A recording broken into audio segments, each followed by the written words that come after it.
Remember, Mukesh Ambani is known to disrupt whichever space he enters into. And let me take it across to Pankaj Mohindroo, the chairman of ICEA. He is joining in today on the show. Pankaj, appreciate you taking your time out and speaking with us today at ET Now. Let me first begin by asking you, Reliance Jio, when they entered the telecom space, they completely disrupted, the entire telecom space. Now we're seeing the Jio phone next that is going to be very attractively priced at the 10,000 rupees mark. Firstly, I want to begin by asking you, how big a disruption could this really be in the entire smartphone market? You see, growth only happens with disruption. And of course, the entire ecosystem was very concerned when Jio launched and very apprehensive. But I think the net benefit to the nation and the industry has been enormous. When the disruption happened with the earlier Jio phone also, we saw a quick transition of those subscribers moving on to strong brands. Now, look at the space. The space is very consolidated now, globally, and in India also. There were 400, 500 brands globally, and in India there were about 100 plus brands. And now the space has shrunk to just 6 or 7 brands. So to that extent, if you look at the supply chain is very consolidated, very aggregated. It's not easy for a player to come in with, say, a number of 10, 20, 30 million and cause a disruption, or manage a price which is very sharp or which can disrupt the existing structure. So that's not likely to happen.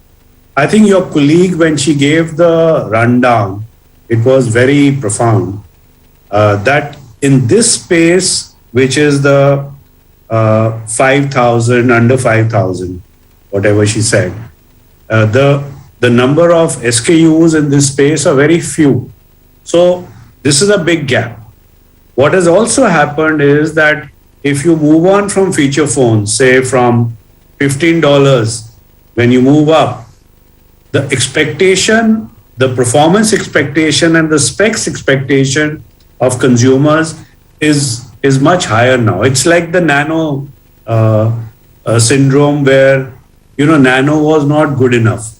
So the product has to be really solid. Otherwise, consumers are ready to wait.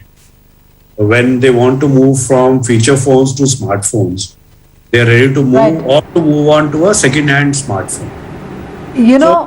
I don't take it as a disruption at all. I think... Pankaj, it's a very interesting... Absolutely. Pankaj, in fact, it's a very interesting analogy that you've given us and to our viewers, that if the consumer is not going to be very happy with the performance, then all this talk of disruption that we're hearing, that may not really happen. So given the fact that there are about 540 million odd unconnected users who would be watching out for this phone very, very closely, do you think, given the past record of Reliance Industries to be able to disrupt the entire market, what is this really going to mean for some of the unconnected users, some of the users who are still using, for example, a feature phone? Feature phone users are not unconnected. They are partially The consumers you are talking about are consumers who are unconnected, but they are not all relevant. So 1390 versus 850 or 900. So those 500 million are, very old or, infants or young people who do not have mobile phones. Now, what will be the threshold of ownership of smartphones is anybody's guess. But there are fresh consumers who come into the market every year, which are around 15 to 30 million consumers, first-time consumers. the affordability factor restrains the smartphone penetration in these consumers to approximately 50%. Now, can that be 100%? No, it can't be 100% because many of them are not in that affordability factor where they can immediately move on to a smartphone. So the movement will be these 7.5 to 10 million consumers plus the consumers who shift from feature phones to smartphones. That will be the market which this will attract. And I don't see this as a disruption. I think this will add on to the SKU supply chain where, this category is undersupplied and where there is an expectation that we should have products there and a reasonable brand backed by a consumer. I think whatever supply is there, which will not be enormous, seeing the supply chain situation at the moment, it cannot be. So Pankaj, allow me to.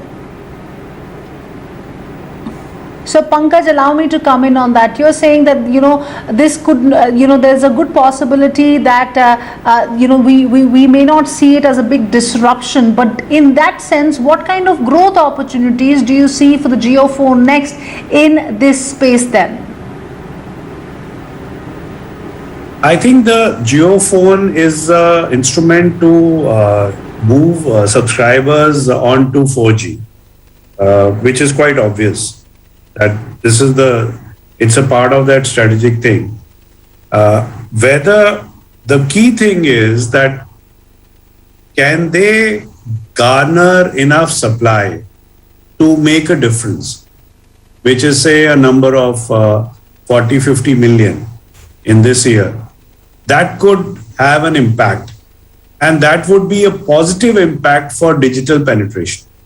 It will not be negative. Of course, it will cause some disruption that, feature phone consumers who are consumers of, say, Samsung feature phones or Nokia feature phones or Lava feature phones or the Chinese transient feature phones, they will shift to the JioPhone. But that will be, I think, positive because we are increasing digital penetration. So overall, the nation and the industry will benefit from.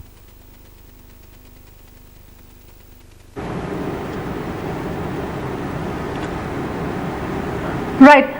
In terms of what could this really mean for Reliance Jio, help us understand what kind of revenues should Reliance Jio really expect in with this new offering that is going to hit the markets on the 10th of September.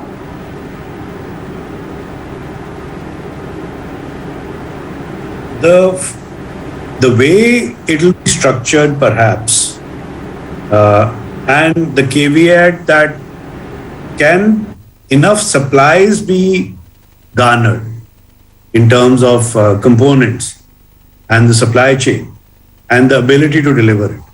Let's say a positive scenario that say 40 million phones can be put out into the market.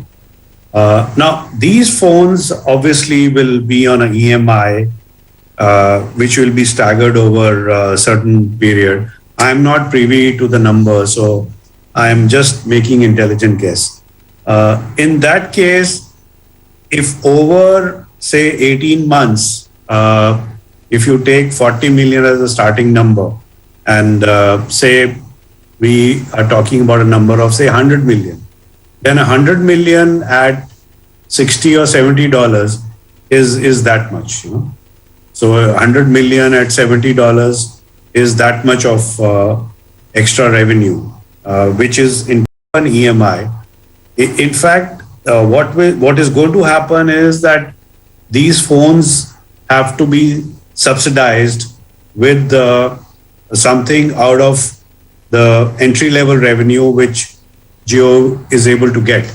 So it's actually a negative to the revenue rather than being a positive to the revenue. But by attracting these new consumers, over Okay. 100 million consumers. The net accreditation to the revenue could be in the range of 800 to 1000 rupees in a year. So Okay.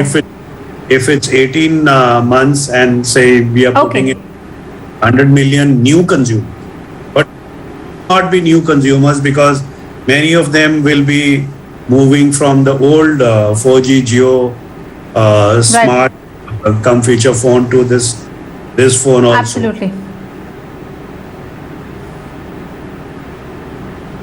Okay.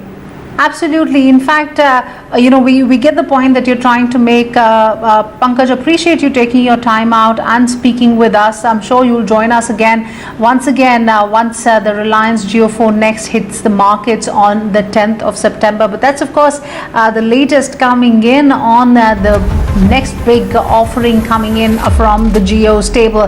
But on that note, I'm afraid we will have to wrap this discussion. Pankaj, thank you very much for taking your time out and speaking with us. Let's also take a look at some of the other corporate stories that are making headlines at the moment.